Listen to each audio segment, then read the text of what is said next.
Dependency ratio. The dependency ratio is an age-population ratio of those typically not in the labor force, the dependent part ages 0 to 14 and 65 plus, and those typically in the labor force, the productive part ages 15 to 64. It is used to measure the pressure on the productive population. Consideration of the dependency ratio is essential for governments, economists, bankers, business, industry, universities and all other major economic segments which can benefit from understanding the impacts of changes in population structure. A low dependency ratio means that there are sufficient people working who can support the dependent population. A lower ratio could allow for better pensions and better healthcare for citizens. A higher ratio indicates more financial stress on working people and possible political instability. While the strategies of increasing fertility and of allowing immigration especially of younger working-age people have been formulas for lowering dependency ratios, future job reductions through automation may impact the effectiveness of those strategies. Formula. In published international statistics, the dependent part usually includes those under the age of 15 and over the age of 64. The productive part makes up the population in between, ages 15 to 64. It is normally expressed as a percentage. As the ratio increases, there may be an increased burden on the productive part of the population to maintain the upbringing and pensions of the economically dependent. This results in direct impacts on financial expenditures on things like Social Security, as well as many indirect consequences. The total dependency ratio can be decomposed into the child dependency ratio and the age dependency ratio. Total dependency ratio by region, history and projections. Below is a table constructed from data provided by the UN Population Division. It shows a historical ratio for the regions shown for the period 1950 to 2010. Columns to the right show projections of the ratio. Each number in the table shows the total number of dependents, people aged 0 to 14 plus people aged over 65, per 100 people in the workforce, number of people aged 15 to 64. The number can also be expressed as a percent.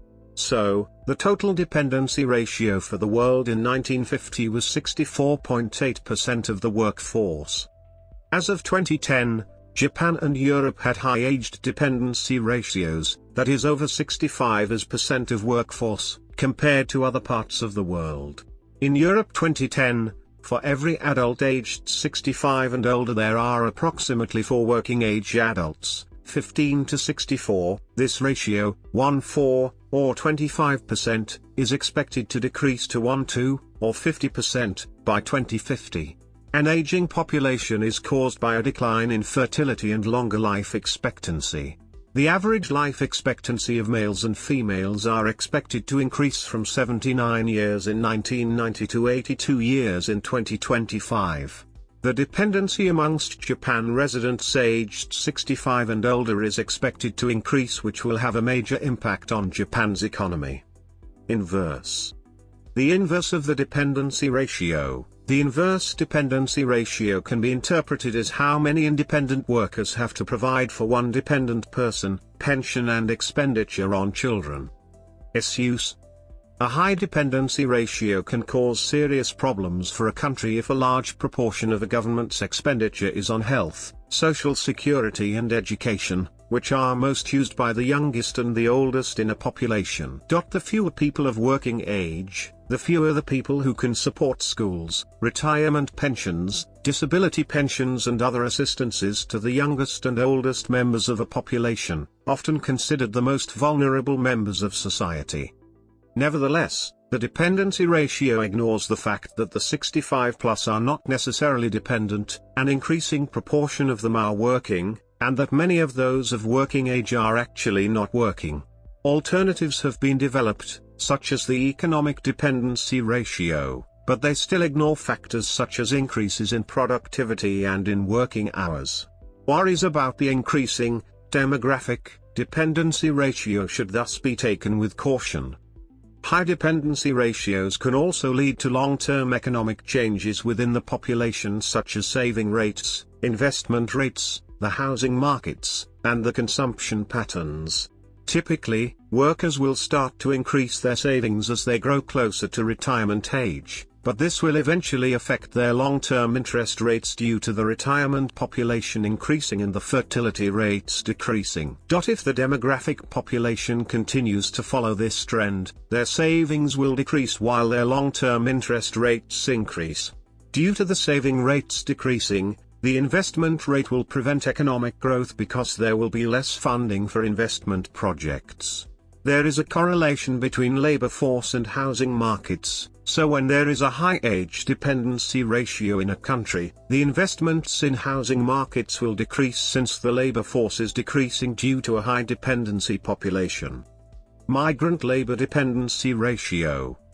Migrant labor dependency ratio, MLDR, is used to describe the extent to which the domestic population is dependent upon migrant labor. Solutions. Low dependency ratios promote economic growth while high dependency ratios decrease economic growth due to the large amounts of dependents that pay little to no taxes. A solution to decreasing the dependency ratio within a country is to promote immigration for younger people. This will stimulate a higher economic growth because the working age population will grow in number if more young adults migrate into their country. This method has shown great results in Asia's economic growth. The increase in the involvement of women in the workforce has contributed to the working age population, which complements the dependency ratio for a country. Encouraging women to work will help decrease the dependency ratio. Because more women are getting higher education, it is less likely for them to have children, causing the fertility rates to decrease as well. Dependency ratios based on the demographic transition model. The age dependency ratio can determine which stage in the demographic transition model a certain country is in. The dependency ratio acts like a roller coaster when going through the stages of the demographic transition model. During stages 1 and 2, the dependency ratio is high due to significantly high crude birth rates putting pressure onto the smaller working age population to take care of all of them. In stage 3, the dependency ratio starts to decrease because fertility and mortality rates start to decrease, which shows that the proportion of adults to the young and elderly are much larger in this stage. In stages 4 and 5, the dependency ratio starts to increase once again as the working age population retires.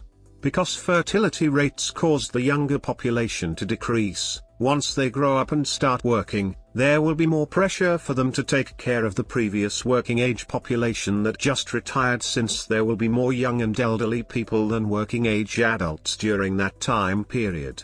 The population structure of a country is an important factor for determining the economic status of their country.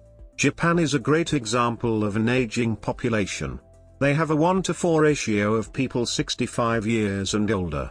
This causes trouble for them because there is not enough people in the working age population to support all of the elders. Rwanda is another example of a population that struggles with a younger population, also known as the youth bulge. Both of these countries are struggling with high dependency ratios, even though both countries are on opposite stages of the demographic transition model.